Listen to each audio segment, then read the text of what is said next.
Okay, let's dive right into this and master some absolutely essential English phrases. Welcome back to today's Daily Practice Explainer. Today, we've got a fantastic story-driven session that is literally going to rapidly upgrade your everyday conversational vocabulary. We're looking at Chapter 24, Amber Writes a Song. We're going to break down a really relatable conversation to extract the exact phrases native speakers use constantly. Here is our quick agenda for today. First up, the conversation. Second, listen and repeat. Third, we'll build our memory palace. And finally, a final fluency review. Let's just get right into it. Section 1. The conversation, Amber and Ted's band practice. So let's set the stage here.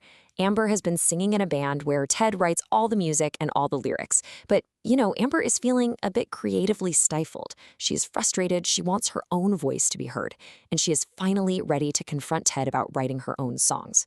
She starts out pretty carefully, saying, Ted, how all along you've been in charge of all the lyrics for our band? Notice that phrase, all along. She's referencing the entire history of their band right there. Ted, full of his usual confidence, replies, That's right, Amber, everybody loves my songs. He's completely missing her subtle build-up here. Amber drops a hint that she wants her turn, saying, Well, I hope they'll love my songs too. Ted completely dismisses this with, But you don't write songs. Well, that does it. Amber's frustration just boils over. She drops the hints and straight up says, I'm sick and tired of singing your songs all the time. I want to sing my own songs. Ted, who is suddenly defensive and honestly a bit taken aback by her intensity, shoots back, Okay, no need to freak out. First things first, have you written a song yet? You can practically hear him scrambling to regain control of the situation with those rapid-fire phrases, freak out and first things first. Yes, as a matter of fact, I have. Ted demands to hear it, but Amber tries to sort of manage his expectations. She says, Okay, but it's still a work in progress. Ted just isn't having it. Stop trying to buy time, let's hear the song.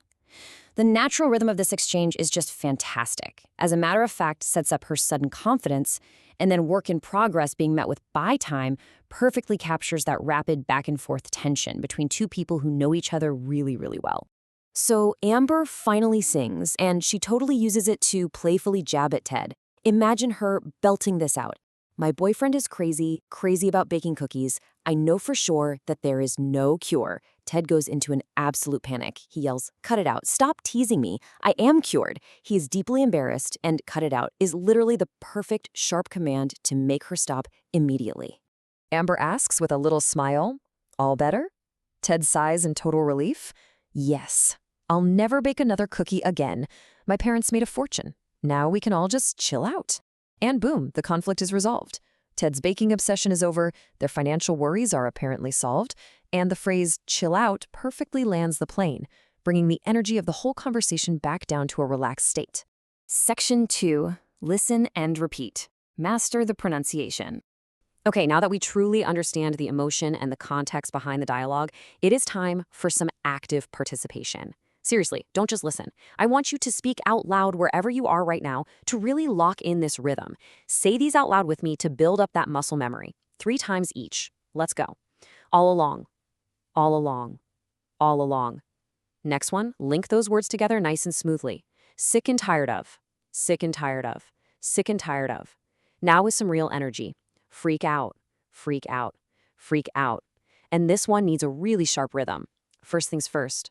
First things first. First things first. Great focus. Okay, next set. This one kind of flows like one long word. Ready? As a matter of fact. As a matter of fact. As a matter of fact. Next up. Work in progress. Work in progress. Work in progress. And buy time. Buy time. Buy time. You are doing awesome. Almost there. Let's finish strong and really nail that American English cadence. Say it sharply now. Cut it out. Cut it out. Cut it out. Now a bit softer. All better, all better, all better. And finally, nice and relaxed. Chill out, chill out, chill out. Excellent job. Honestly, getting your mouth used to the physical shape of these words is half the battle. Section 3. The Memory Palace. The Band Practice Studio Journey. Now, what's really interesting about this next part is how we're going to make these stick. To truly memorize these phrases so they just pop into your head naturally in a real conversation, we are going to use a technique popularized by the memory expert Tony Buzan. We need to use linking, association, and some serious extreme exaggeration. You see, our brains forget boring facts, but they almost never forget bizarre, highly visual images. So close your eyes for just a second and visualize walking into your typical basement band practice room. It's dimly lit, it kind of smells like old wood and electricity. We're going to place our phrases in specific locations around this room: the entrance, the microphone, the drum kit, the guitar stand, the amplifier, and finally the music sheet. Let's step inside. First, you step right through the entrance. To remember the phrase all along, which means from the very beginning, I want you to visualize a giant glowing neon carpet labeled Timeline right on the floor. It starts exactly at the door where you're standing, and it stretches across the entire floor, running all along the room, all the way to the back wall. It's bright, it's glowing, it has literally been there all along. Next, you walk up to the microphone right in the center of the room. This represents the phrase, all better. Now, this microphone isn't just metal, it's practically alive. It's wearing a massive, sparkling medical bandage wrapped completely around its stand, and it's pulsing with this healthy, warm glow. It was broken, but now it is completely all better. Over to your right is the drum kit. This is your anchor for the phrase, sick and tired of. We need to make this image as gross and vivid as possible. The snare drum is literally coughing, the bass drum looks completely nauseous and is physically throwing up. It is so utterly exhausted from being hit with drumsticks that it is literally, physically sick and tired of being played. The sensory exaggeration here is exactly what is going to make this idiom stick in your mind. Right beside the drums is the guitar stand, but the guitar won't stay still. This is your anchor for freak out. Picture the guitar violently shivering. The strings are snapping and actually screaming out loud, and the instrument itself is running in chaotic circles around the stand in a state of sheer panic. It is having a total, terrifying freak out. So the crucial point here is prioritizing. You look over at the massive amplifier in the corner. Glowing right on top of the amp is a giant, blindingly bright neon number 1. Suddenly, a metallic robotic hand extends from the amp and aggressively points right at the number 1, demanding your immediate attention before you do anything else. It is forcefully telling you, first things first. Now look at the music stand. To remember as a matter of fact, a phrase we use to state the definitive truth, imagine looking down at the music sheet. Suddenly, it completely transforms. You are now holding a heavy, giant parchment document. Across the top, in bold black letters, it says fact. And at the bottom is a massive, heavy red wax seal. It is heavy, undeniable, and it's right in your hands, as a matter of fact. Let's look at the metronome clicking away on top of the amp. This is for a work in progress. Instead of just a simple metal stick ticking back and forth, visualize the metronome as a tiny construction crane. With every tick and tock, tiny bricks are clicking into place, slowly building a tiny brick house. It's not finished yet. The construction is ongoing. It is a continuous work in progress. And this brilliantly illustrates our final anchor point.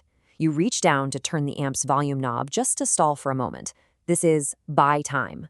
As you touch the knob, it suddenly grows a tiny little hand, reaches into a wallet, pulls out a dollar bill, physically buys a shiny wristwatch, and hands the watch directly to you. You didn't just delay, you quite literally used the knob to buy time. Taking these abstract idioms and making them this literal and ridiculous, that is the absolute secret to memory retention. Section 4. Final fluency review. Putting it all together.